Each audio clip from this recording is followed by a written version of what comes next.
Boa noite, gente. Nossa aula 8, hoje 4/11. A nossa aula deveria ter sido ontem, né? Mas como eu confundi pelo feriado, estou enviando essa aula para vocês hoje. A gente vai começar a falar de um assunto muito importante para a ciência política, que é a respeito dos contratualistas. É uma matéria muito interessante mesmo, que eu acho que vocês vão gostar, principalmente quem gosta de filosofia política.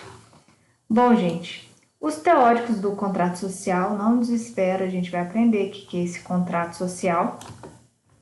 Foram vários, mas a gente vai falar melhor sobre isso. Mas os mais importantes foi Thomas Hobbes, John Locke e Jean-Jacques Rousseau. Escreve Rousseau, mas fala Rousseau. Beleza? Então, vamos lá. Como eu falei, né? Nós vamos falar desses filósofos e basicamente o que é o contrato social e quais são as principais correntes do contratualismo. Primeiramente, vamos entender o que é essa teoria do contratualismo.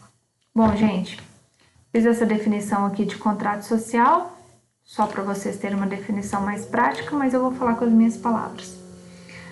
O contrato social, ele é basicamente uma espécie de tratado, uma espécie de acordo que é firmado entre o governante e o governado. Os filósofos, né, esses aqui que a gente viu aqui atrás, que são chamados filósofos políticos, são pessoas importantes, né, que definiram em sua teoria, na sua filosofia, que em algum momento na sociedade, algum momento da história, o ser humano ele saiu de um estado primitivo, que é o estado de natureza, e escolheu um governante ou alguns governantes. Cada um defende uma ideia, a gente vai falar um por um. E passou a se organizar enquanto sociedade na forma de um estado realmente constituído. Então, os filósofos que vão falar disso vão falar para a gente que houve esse momento, né, de contrato social, que seria um pacto, né, um acordo praticamente inquebrável para organizar uma sociedade. O que seria isso? Sairia de um estado natural, né, e ia partir para um estado organizado.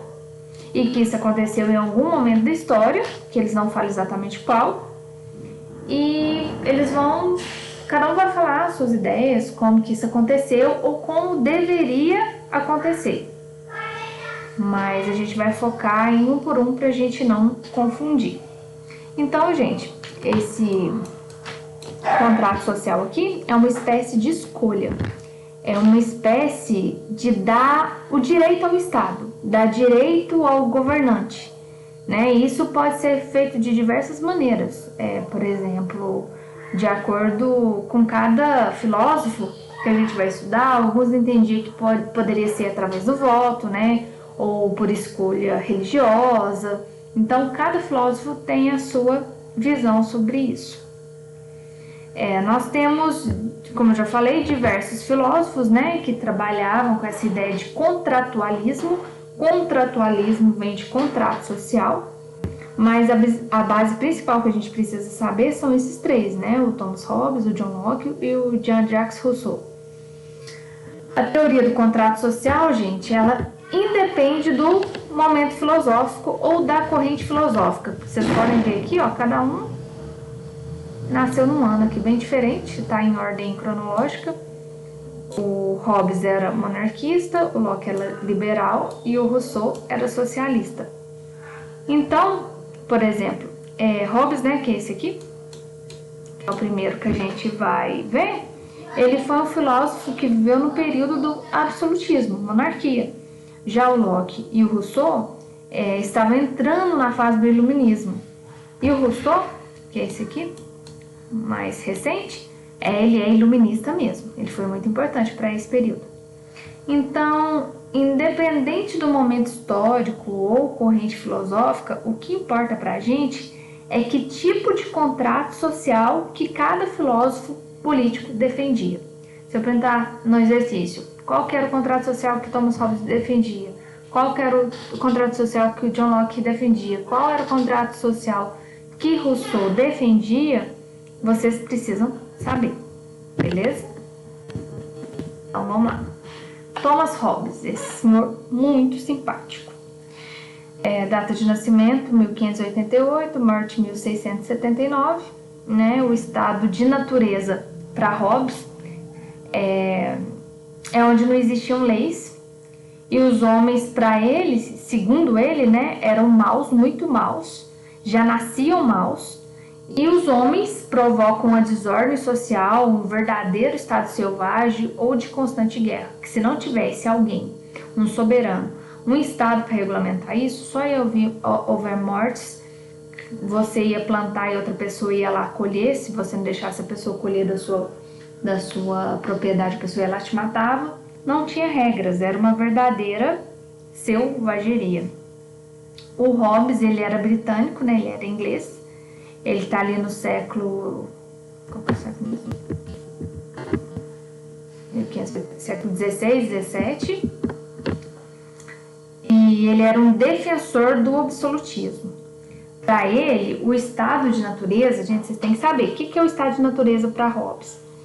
É a condição que o ser humano tem que antecede, ou seja, que vem antes da formação do estado igual a gente conhece hoje. Seria esse estado primitivo, onde a gente não teria regras e não teria leis.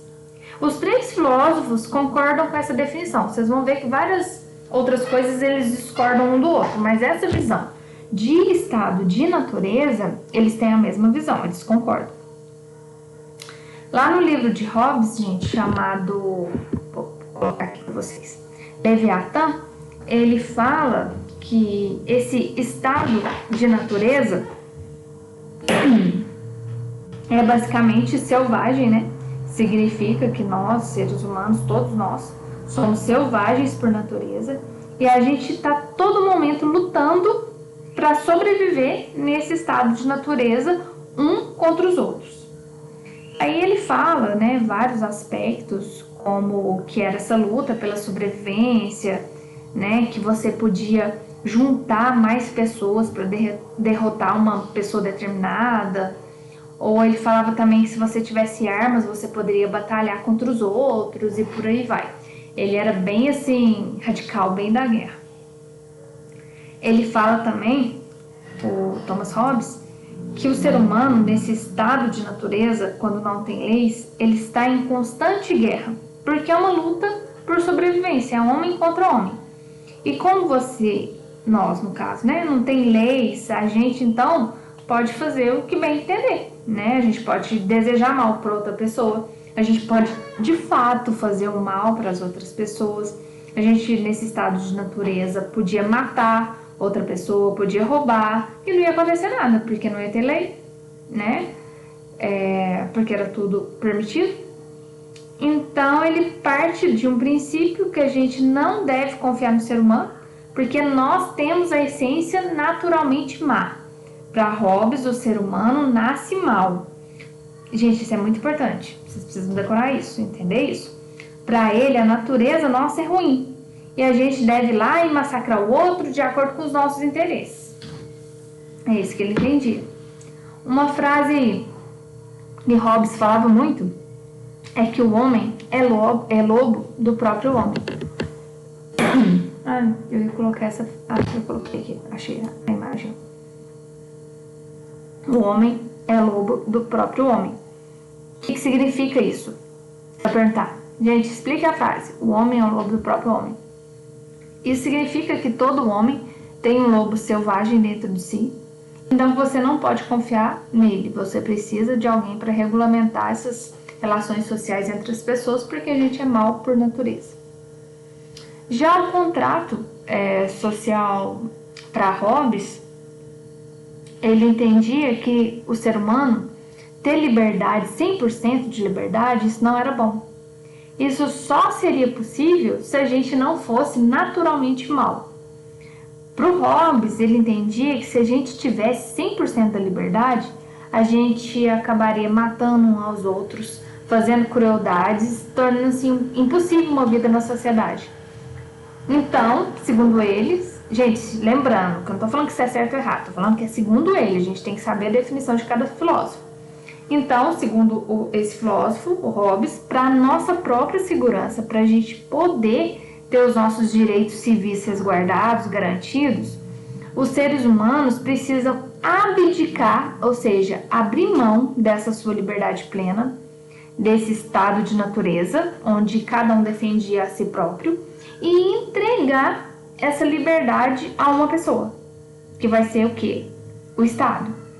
Que no caso de Hobbes vai ser o rei absolutista, o soberano. Então seria o contrato social que vai ter por objetivo a imposição das leis pra gente, né? Pra gente obedecer, pra gente cumprir. Esse soberano vai fazer as leis e impor essas leis.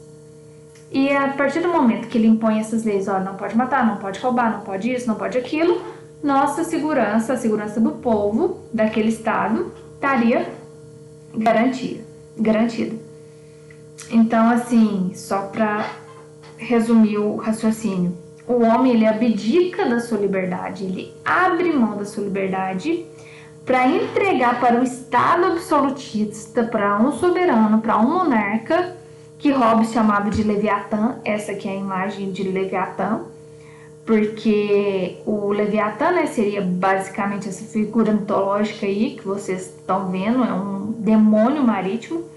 Para Hobbes, né, o Estado ele deveria agir de fato como um demônio, ele não podia ceder à pressão, ele não podia ser fraco, ele tem que impor as leis para as pessoas seguirem, caso não siga, ele tinha que ter também o poder para punir. Pois se o monarca, o soberano, não impor as regras, as pessoas continuariam com a natureza má e retornariam ao estado de natureza. A gente lembrando que o Estado, ele impõe as leis, né? Ele dita as leis, mas ele está acima das leis. A lei não vale para ele, não. O monarca pode fazer o que ele quiser. Beleza? Então, só fechando aqui, em resumo, né? O homem, ele continua mal. O fato dele ter cedido liberdade ao Estado não faz com que ele continue bom. Mas como agora existem essas leis para serem respeitadas, o homem não mata mais, o homem não rouba mais e é possível viver em sociedade. O Leviatã, gente, como vocês podem perceber, ó, é um rei gigante, ó. Ele tá atrás das montanhas aqui, né? Ele é enorme. Desse lado aqui ele tem um cajado, né, na mão, que representa o poder religioso ou o poder da igreja. Do outro lado, ele tem uma espada, né, que representa o poder militar, a força. A coroa dele aqui representa o poder de legislar, de julgar e de executar. É como se ele fosse atualmente o poder legislativo, executivo e judiciário. Ele faz as leis, ele executa as leis e ele julga quem ele entender. Tudo isso em uma só pessoa, que seria o Leviatã, o monarca, o soberano, o que comanda o Estado. Agora, se vocês observarem aqui, ó, no corpo dele, de que é composto esse corpo dele? Né, um monte de pessoinha. Tá vendo? O corpo dele ele é formado por pessoas. Isso significa que as pessoas saíram do estado de natureza, abdicando da sua liberdade, no contrato social, né, a partir do momento que eles firmam esse pacto, entregando ao rei o poder para organizar a sociedade civil, se tornando um estado de fato. Vocês podem perceber, né, que Hobbes é bem assim, do medo, da imposição. Tem uma frase que é entendida como dele, é que ele fala que a mãe dele pariu gêmeos, ele e o medo. Ou seja, ele gosta mesmo de tocar o terror. Agora, uma coisa que a gente precisa falar sobre a propriedade privada. O que Hobbes entendia por propriedade privada? Ele entendia que quando a gente, né, nós, no contrato social, a gente abdicou do direito da propriedade, ou seja, nós abrimos mão desse direito. Então, as propriedades cabem ao governante, ao soberano, ao Leviatã, esses são sinônimos, tá, gente? E define o que vai acontecer com as propriedades. Se tivesse que dividir, ele que definia. Se ele tivesse que falar, olha, isso aqui pertence ao rei, ele ia lá e desapropriava. Então, as propriedades, não existia propriedade privada. Na verdade, ele te cedia, ele te emprestava uma propriedade para você cultivar. Mas, de fato, tudo era dele. Deixa eu ver se eu estou esquecendo de mais alguma coisa. Para a teoria de Thomas Hobbes, será que é possível se rebelar contra esse rei imenso, soberano? Como que fazia? Será que seria possível derrubar esse rei? Surpresa, é uma surpresa, né, que a gente sempre acha que não. Surpreendentemente, sim, ele, apesar de defender o absolutismo, entender que o soberano é soberano, o Leviatã, aqui representado nessa figura, ele representa o povo, né? Como a gente viu aqui, ele é cheio de pessoas no seu corpo. Então, segundo Hobbes, se o rei não conseguir manter a ordem civil da sociedade e ficar uma zona, uma desorganização completa, como era no antigo estado de natureza, ele entendia que sim, ele defendia que sim, que o povo podia se rebelar, se revoltar e escolher um outro representante para organizar as coisas, para não deixar virar a desorganização que era no estado de natureza. Gente, o livro do Hobbes, o Leviatã, deve ter umas 600, 700 páginas, mas isso que eu falei é uma base boa do entendimento dele, né, para facilitar a compreensão. Eu vou mandar para vocês uma apostila sobre Hobbes, né? Nessa apostila vai ter mais coisas além do que eu falei. Então eu quero que vocês me mandem na próxima aula o resumo dessa aula e da apostila do Hobbes. Beleza?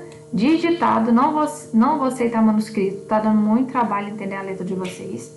Mínimo de 30 linhas. Para falar de Hobbes, gente, 30 linhas é muito pouco. Por isso que eu tô falando que é o mínimo. Envia até a próxima aula, beleza? Então, na próxima aula, a gente vai continuar e vai falar sobre o John Locke. Beleza? Qualquer dúvida, vocês podem me chamar.